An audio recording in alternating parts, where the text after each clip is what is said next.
talk about this gentleman, Arthur M. Young, who probably never met Jean Gebser, but they're similar because they both have endeavored to develop a philosophy that appreciates the large picture of humanity. And there is a connection between the two of them that I will get to. Start out with a quote from Arthur that sort of embodies his philosophy. It says, "The earlier concept of a universe made up of physical particles interacting according to fixed laws is no longer tenable. It is implicit in present findings that action, rather than matter, is basic. This is good news, for it is no longer appropriate to think of the universe as a gradually subsiding agitation of billiard balls. The universe, far from being a desert of inert particles, is a theater of increasingly complex organization, a stage for development in which man has a definite place without any upper limit to his evolution." Does that sound like something Gebser himself might have said? Absolutely. Yeah, I thought so. I was very fortunate to have known Arthur Young personally. He was in his 70s when I first met him, and I was in my 20s. And he had set up an organization in Berkeley called the Institute for the Study of Consciousness. Here, I'm going to jump ahead. In this house, on 2924 Benvenue Avenue in Berkeley, he and his wife lived in an apartment in the back, and there were some rooms in the attic. And in 1973, he invited me to move in with him. So I had the opportunity of living with him for a period of time and studying his teachings. The reason that he invited me is because there were students. At the time, I was a graduate student in criminology at Berkeley, but I was very interested in consciousness. And a group of maybe 20, 30 graduate students interested in consciousness would meet regularly. And one of them was associated with Arthur Young and brought Arthur Young to speak to this group. And he noticed that I was always raising my hand and asking questions, and he liked that. So he invited me and one of my best friends to move into this institute with him. Now, you may have noticed this image. This is the Bell Model 47 helicopter. It's called the Model 47, I think, because it was first introduced in 1947. You probably have heard of it known as the Whirlybird. This is the first commercially licensed helicopter. Arthur Young invented it. He graduated from Princeton University in 1926, and it was his ambition to be a philosopher. At the same time, he realized we live in a technological age, and he thought to himself, having gotten his undergraduate degree at Princeton, philosophers are a dime a dozen these days. He said, if you want to be worthy of doing philosophy, you have to demonstrate mastery of the physical world. So when he graduated from Princeton, he went over to the patent office in Washington, D.C., 1926, to find a physical problem that was still unsolved. And he discovered there had been over 200 at that point applications for patents for a device that could hover in midair and go in any direction. none of them were successful at that point. So he set out to solve that problem, and he worked in a barn. His father actually owned a barn in Pennsylvania, and he made toy models from 1926. It took him until, I think, about 1942, until he developed a toy model that could hover in midair and have its stability. And he went to the Bell Aircraft Corporation with his toy model, and they said, "We like it, let's build a big one." And in 1947, this came out. And so he said to himself, now, finally, I've earned the right to do philosophy. Here's some of his books. The main one is The Reflexive Universe. It's a masterpiece. I highly regard it. The Geometry of Meaning is also one of his primary books. It's actually a book that links the 12 signs of astrology with the measure formula of physics, of all things. Arthur was an expert astrologer, which is another very long story. And of course, the Bell Notes talks about his work building the helicopter. He also wrote an autobiography, an astrological autobiography called Nested Time. And this is another one of his popular books here. It's an anthology, Consciousness and Reality. Back when I met him, he and his partner, Charles Muzes, had founded the Journal for the Study of Consciousness as well. And he worked with Robert Briggs, an editor, to publish this series. They're called Broadsides. He has his own about the Shakespeare-Bacon controversy. That was one of his hobbies. And he paid for all of these, including the book in the middle about Gebser himself. So that's the connection. He saw, I think, in Gebser a kindred spirit. There are probably a couple dozen of these broadsides that Arthur arranged for publication and paid for.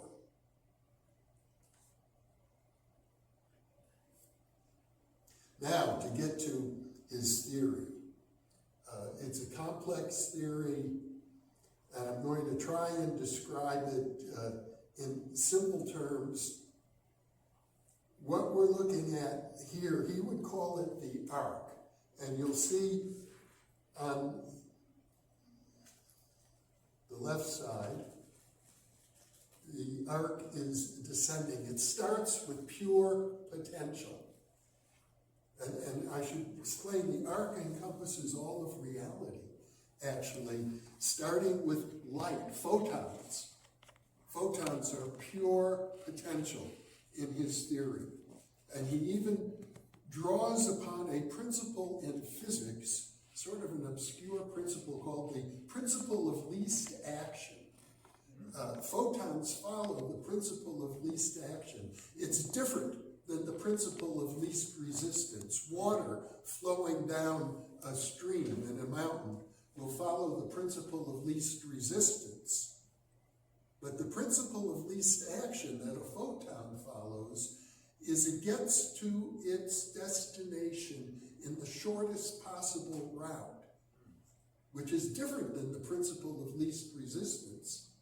Because if you follow the principle of least resistance, you might get stuck somewhere. The principle of least action implies that the photon has purpose, it knows where it's going, and it knows how to get there in the best way. It's sort of one of those mysteries built into the physical universe. And what he's saying is the universe itself has purpose. It starts with purpose, which is in normal materialistic science, that's known as teleology. And it's considered forbidden. Yes. The idea that purpose exists in the universe is completely antagonistic to materialistic science, but not to every branch of science. One of my professors at Berkeley was a professor of management science.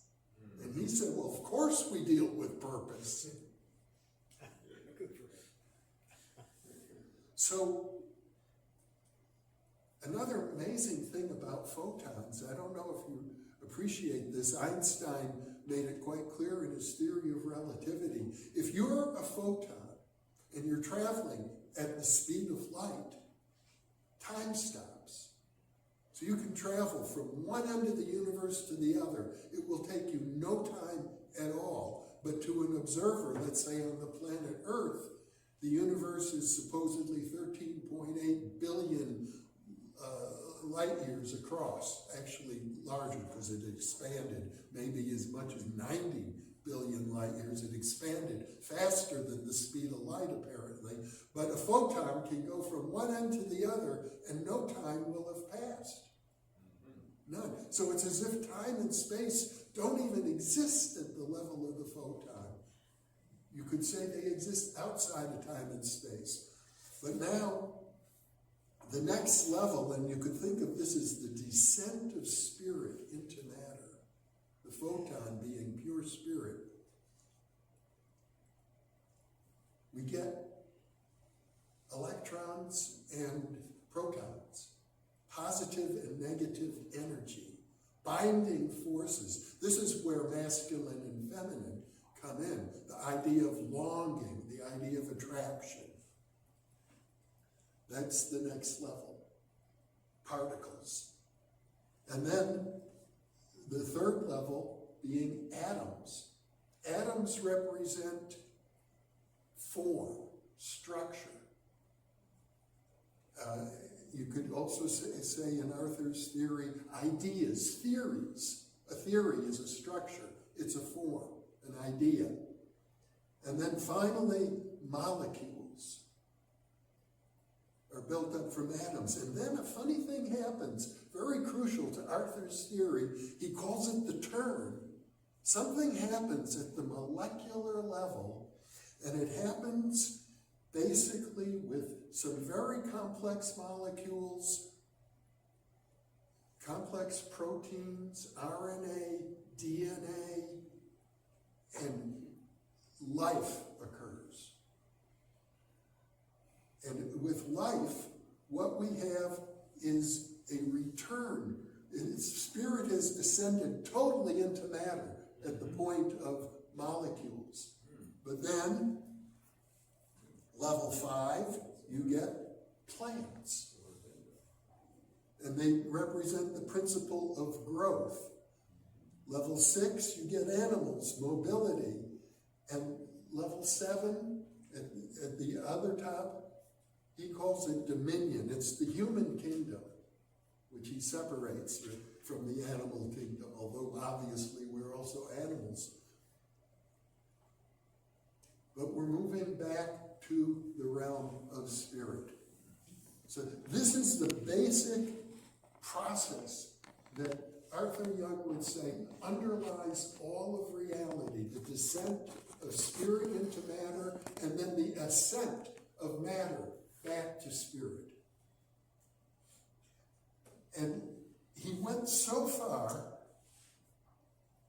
as to try and apply that using the periodic table of the elements of all things to all reality. And this is Arthur Young's grid. And what it is, the grid has the same 7 levels in this direction and in that direction. So he's saying that each kingdom also follows that pattern. The animal kingdom, the plant kingdom, the molecular kingdom, all have these same 7 levels. And in his way of thinking, and I think this is where Gebser's work fits in quite a bit, is the evolution of the human kingdom. He places modern man right here in the middle, which would imply that we, modern humans, stand in relationship to our potential, the potential of a human being, very much akin to where a mollusk or a clam stands in relationship to the potential of the animal kingdom. So we have a long way to go. Now, I could go into a lot of detail about all these levels and how they affect all the other kingdoms, but I don't want to get bogged down in all of that. I'd rather leave more time for questions. But I will say this. I began thinking about how has Arthur Young and his theories influenced me, and I realized that sometimes, I'm not an artist like Joe, but once or twice or maybe 3 times in my life I've created works of art.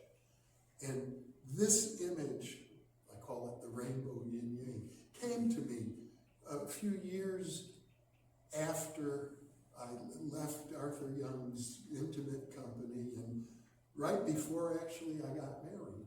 Mm-hmm. We had this image created on the frosting of our wedding cake.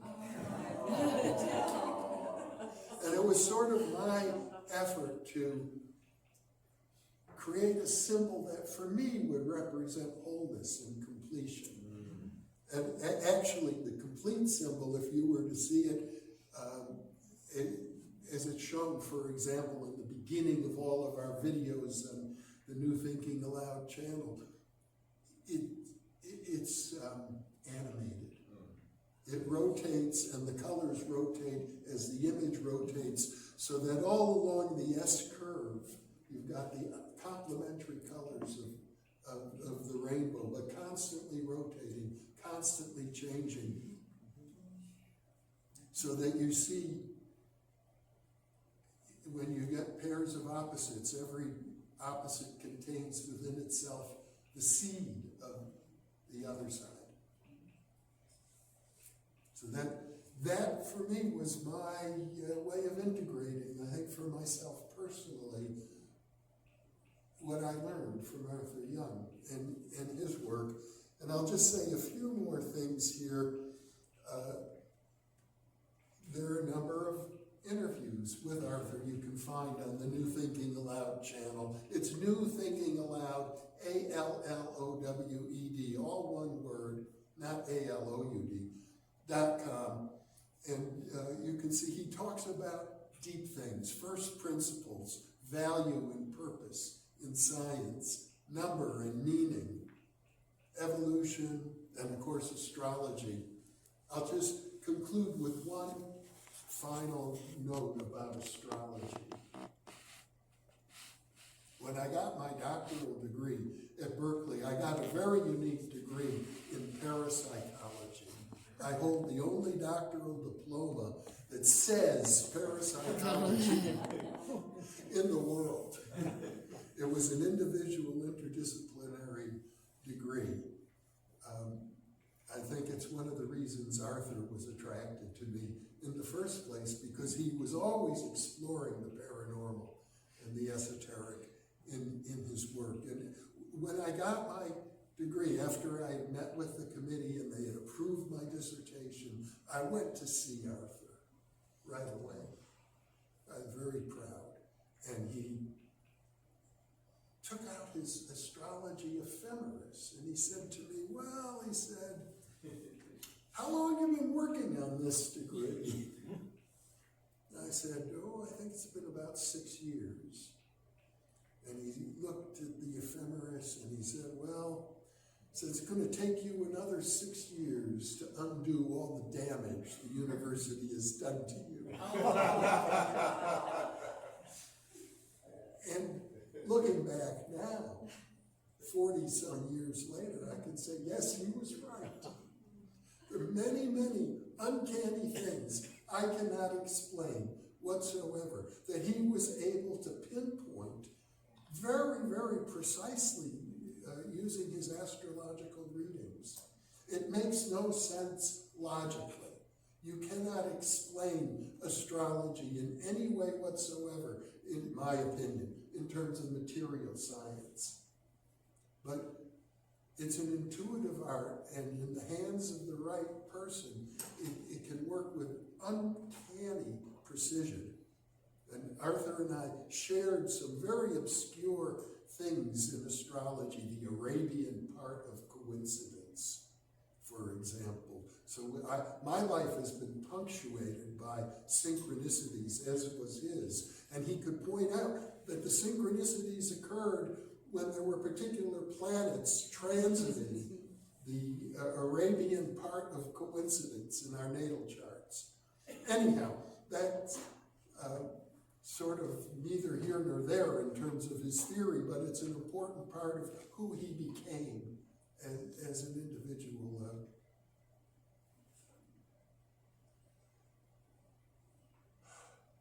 A huge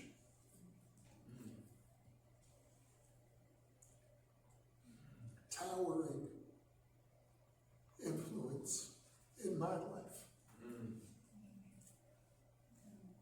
So I think I have a little time. I can take some questions. Any questions? First, a round of applause.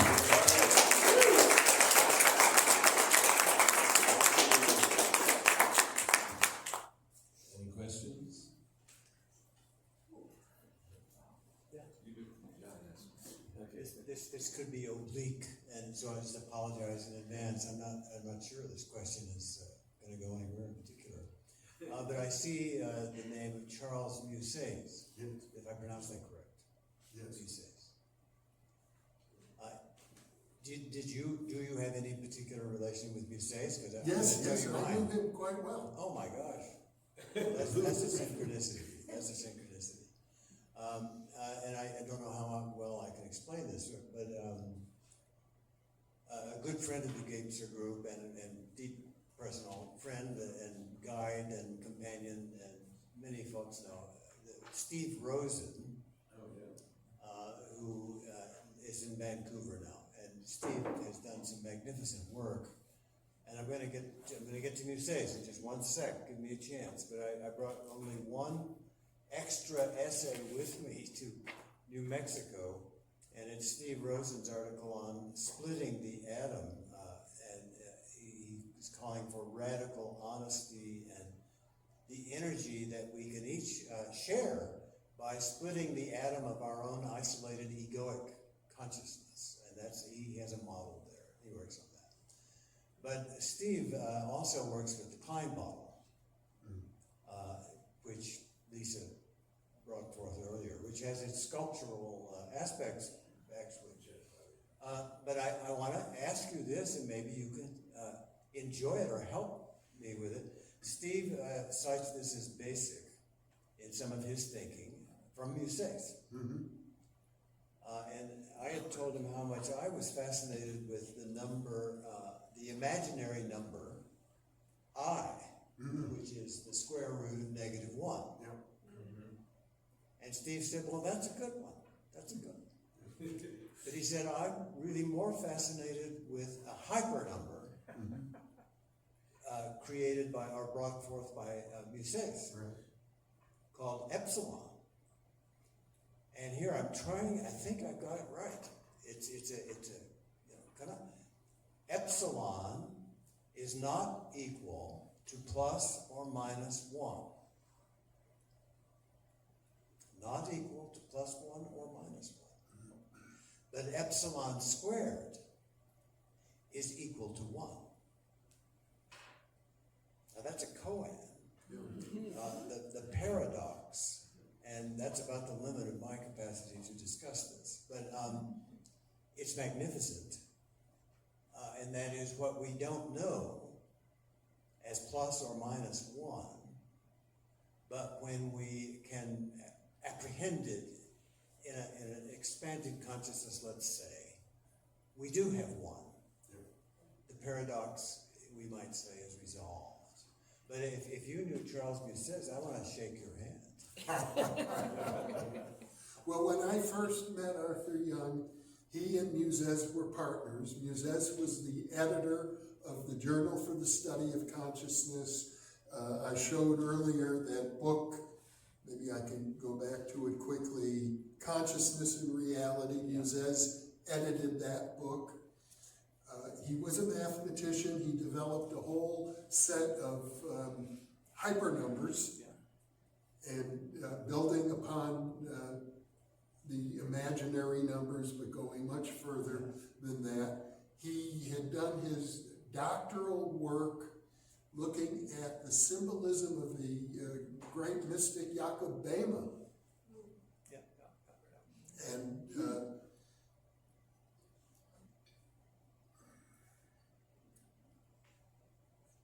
can I tell you about him that would elaborate all of this? He and Arthur were very close.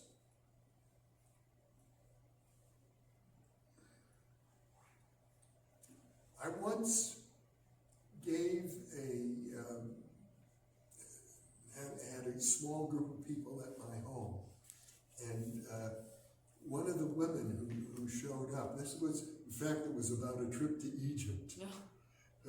I had sponsored a trip to Egypt, and we did a presentation, and one of the attendees at the presentation about Egypt said, "Oh, I knew Charles Musez. I was at his home. He had a home in Colorado." She said, "I was struck by lightning at Musez's home."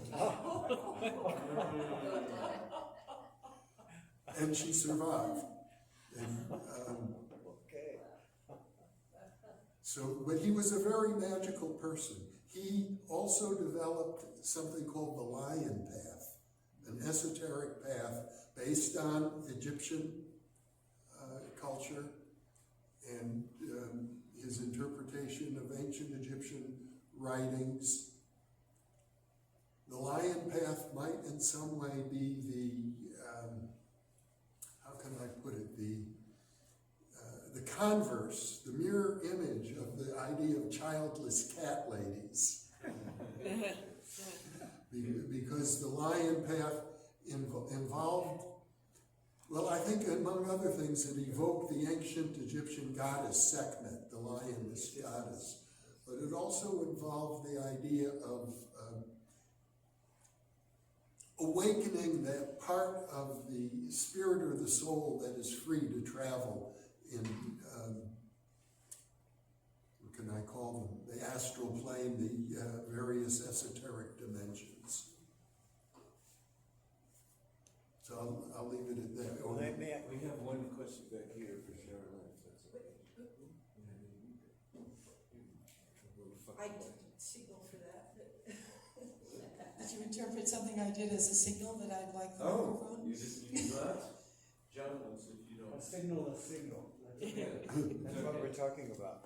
I'm just a signal in getting into the quantum work, and I imagine Arthur Young is into the quantum notions and ideas. Oh, yes, Yeah. a great deal. But just directly with you and something of our conversation today, you emphasize purposefulness. Yes. Which again, as you said, is anathema and forbidden in intellectual discourse in certain structures. Yeah. But what is your feeling about teleology, telos, and that is that we are not only being motivated from behind, as you might say, but we're also motivated by being drawn forward. Yeah. That's in the chart, actually. But what?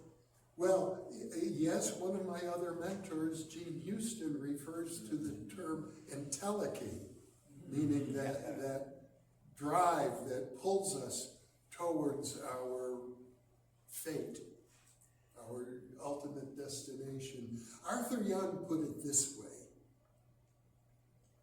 being an inventor, being a person who invented machines. He said, material science will tell you that you're nothing but a machine. He said, but I know machines. He said, there was never a machine invented that didn't have a purpose. So he felt that teleology or purpose permeated everything, just like light does.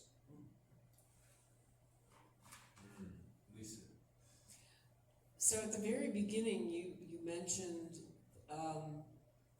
his work as process philosophy. Yes. And when I saw the grid, yeah, grids are great, but was he, and if so, to what extent was he influenced by Whitehead? That's a very good question. And I'm trying to figure that out because to the best of my understanding, Whitehead's work in process philosophy developed after Arthur had graduated from Princeton in 1926. I think Whitehead came to Harvard in 1927 or so and began his work then in process philosophy. And Arthur had already determined he wanted to be a process philosopher. I'm sure he encountered Whitehead along the way, but process philosophy, in my way of thinking, goes back to Heraclitus, who said, no man can ever step in the same river twice, because the river is never the same and neither is the man. So process philosophy has a very long and honorable tradition, but Whitehead really gave it a big boost. What book is this grid in? The Reflexive Universe. Okay, thanks. Okay, I think we've got it wrapped. Okay. But thank you very much. Wow, fantastic.